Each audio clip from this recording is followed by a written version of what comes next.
ரகுபதி வணக்கம். அந்த காட்சிகளை விவரிங்க.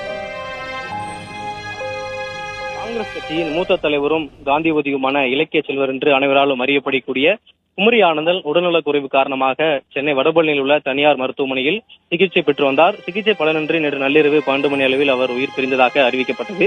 இவரது மறைவிற்கு அரசியல்வாதிகள், அரசியல் கட்சி தலைவர்கள், திரைத்துறையை சார்ந்தவர்கள் என பல்வேறு தரப்பினரும் அவரது உடலுக்கு தொடர்ந்து அஞ்சலி செலுத்தி வருகிறார்கள். இதற்கு முன்னதாக முதல் மு க ஸ்டாலின், தமிழக ஆளுநர் ஆர் என் ரவி, எதிர்க்கட்சி தலைவரான எடப்பாடி பழனிசாமி உள்ளிட்டோர் அந்த அஞ்சலி செலுத்தியதை நாம் பார்த்து வந்தோம்.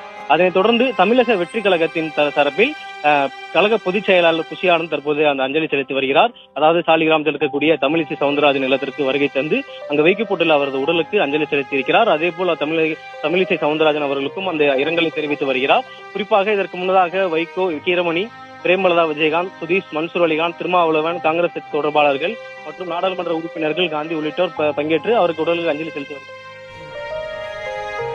நன்றி ரகுபதி தகவல்களுக்கு.